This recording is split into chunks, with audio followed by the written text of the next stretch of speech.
In this video today, we're going to take a close look at these two knives. Now, I'm a knife maker, and the knives that I make will outperform both of these.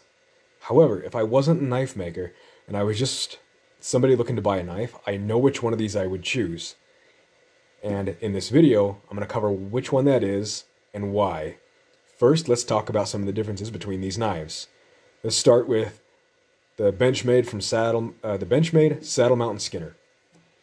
The handle material on it is G10 with orange liners. Very narrow handle with a swell in the center. I do not have very large hands, but this still disappears in my grip. I have a permanently bent finger right here. It doesn't quite go straight. So, just letting you know. But this disappears in the hand, and my fingers overlap onto my palm quite a bit. If I wrap up tight, kind of fits inside like so. Now, you have a lanyard hole down here with a gap, so there's that to take into account. The handle is held in place with these screws. The steel is S90V. S90V is a stainless steel that's known for its high level of edge retention. This knife has a sharpening choil for easier access when you're on a stone. Has a high flat grind. And the blade is about 0.12 inches thick. So it is on the thinner side in terms of outdoor use knives. The Falkniven. Alright, this is the Falkniven F1. If you're watching this channel and you're from the United States, you've probably never heard of Falkniven, or maybe you have. A lot of people have never heard of this steel. It's a stainless steel. This knife is made in Sweden. Has a plastic injected mold handle. I don't know what the name, I think it's called thermonium? I'm not sure. Either way, name isn't all that important. How it feels is. It's a little bit plasticky / rubbery, so it's very stiff, but it still has some give that you can feel. And that little place where I push my thumbnail in will disappear. It has traction the whole way down the handle, a lanyard hole in the middle, and a tang that sticks out the bottom. It is about 0.17 inches thick. So it is thicker than the Benchmade, and it has a full flat grind. From the factory, this knife comes with a convex edge that has been removed, and I'll explain why in a little bit. This knife is there's a little bit more to grab with this handle. It's not quite as small as the Benchmade. These knives are very similar in size. So, just to refresh, this knife is a little thicker. They are both stainless, and the handle on this has a little more material to it too. And it feels bigger, but at the thickest part of each handle, they're about the same. So, which one would I pick and why? The Falkniven F1 is the one I would pick. And here's why. 3 reasons that are my priorities when it comes to knives. The knife's ability to hold an edge. The durability of the knife in terms of it not breaking. And then third is the comfort of the handle. Now, these are my personal priorities, and maybe yours are different.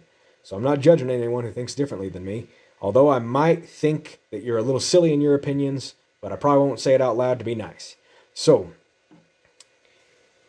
in my edge retention tests, I cut 3/4 inch twists of ropes. Now, my old test was 1 inch. 1 inch is hard to find, so I do 3/4 inch.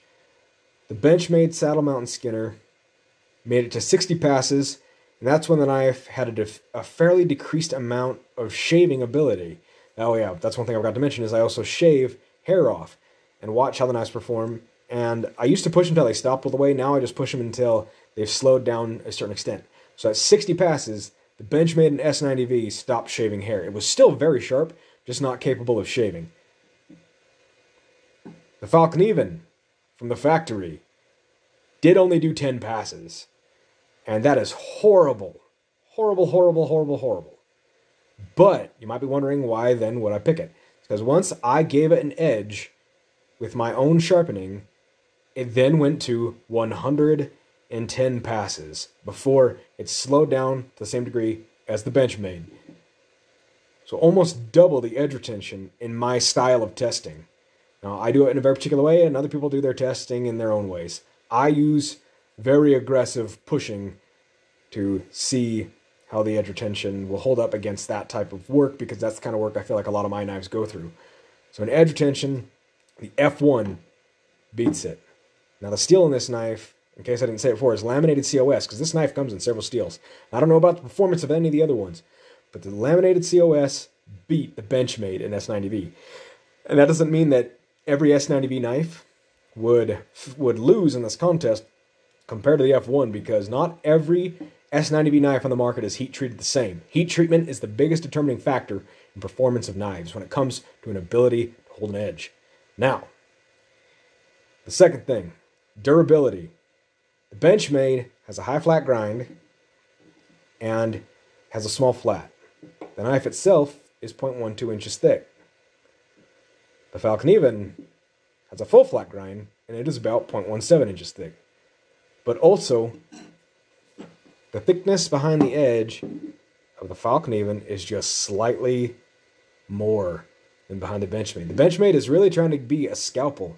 And in my opinion, scalpels are nice, but with the wide range of activities that I like to use a knife for, I would rather have the Falkniven in this category, because it will last longer and be more durable than the Benchmade. And also, in my specific testing, it actually held an edge longer. Now, the third thing, comfort. Now, in the comfort factor between the two of these, there is some things that the Benchmade has. For one thing, it has this thumb groove so that you can purchase down on this part of the knife.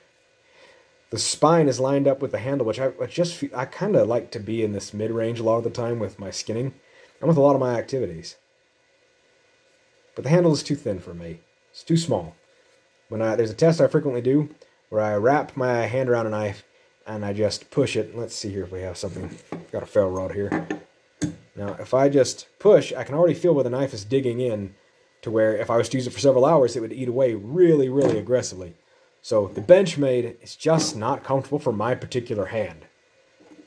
The Falkniven, even though it's not ideal, because this is still not super comfortable for me, and the rubber of the handle is kind of in an awkward spot where I don't really like it.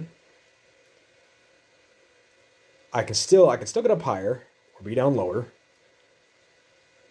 but the overall handle itself is more comfortable when I'm actually on the handle. So, that's 3 of the reasons why I would pick the Falkniven over the S90V. In the cutting test, even though the Benchmade was thinner, I felt like the Falkniven glided very smoothly through the rope. A couple other things to consider is this knife is intended to be used in an environment where there's going to be a lot of bodily fluids, and this G10 is a little smooth. It feels like it's just ready to slip more. The handle up here at the neck doesn't get very deep, and then at the top here, if from this point right here to this point right here was to be steeper coming out, it would give me more of a catch. But I just feel like with the groove of this handle, that the odds of slipping up onto the blade just feel like something that could happen, at least to me. Maybe some of you people out there that are watching this video, that wouldn't be an issue for. The base isn't bad, though. The base is not bad at all. The angle on the base I like a lot more than the angle at the top. And the Falkniven, even though I like more depth in the neck than this and more of a lip in the front, that lip is still much more steeper, and I feel like if I'm down in something, I'm less likely to slide with that being there. In terms of resharpening, I feel like the Falkniven is a little bit easier to sharpen, maybe just a hair easier to sharpen, but I can still feel it. From the factory, though, if you're bad at sharpening, then you might want the Benchmade, because the Benchmade from the factory performed extremely well. It even beat, when I sharpened the blade, I came up short of what the factory edge could do. So if you're just a person who wants to buy the factory knife with the factory edge and not ever do anything, that might be the answer. And from the factory, this thing was embarrassingly bad. But with my sharpening, it was incredibly good. So, because I've spent a long time sharpening knives, and in the last 2 years I've sharpened, I've made hundreds of knives, but I have sharpened probably over 1,000. At this point, I'm pretty good at sharpening, and being good at sharpening, this is the knife I would pick hands down, because even if I would, And even if I was bad at sharpening, I'd still probably want to pick this one if I knew what I knew, because this knife, when it re-sharpened, it didn't improve. Even with a decent sharpening method. Now, at the factory, they have a very specific machine. They put the edge on this knife on it. And I watched a video where employees of the factory talked about taking their personal knives in and having that same edge putting on and loving it. I feel like that edge is a little bit brittle for me. And brittleness normally lends to not great edge retention in my experience because of the way that I sharpen and the way I use my knives. So overall, I'd pick the Falkniven. Let's talk about the Benchmade by itself for a second. The Benchmade still is not a bad pick for a knife. It still holds an edge much longer than a lot of other knives. And if you do the math on how long it can hold an edge versus something like a Buck 119, this is still worth the money. And I know people that have owned these knives and absolutely love them. So this video is not intended to put down the Benchmade as not a good knife company. Matter of fact, most people I know absolutely love their Benchmades. And so Benchmade still makes a decent knife.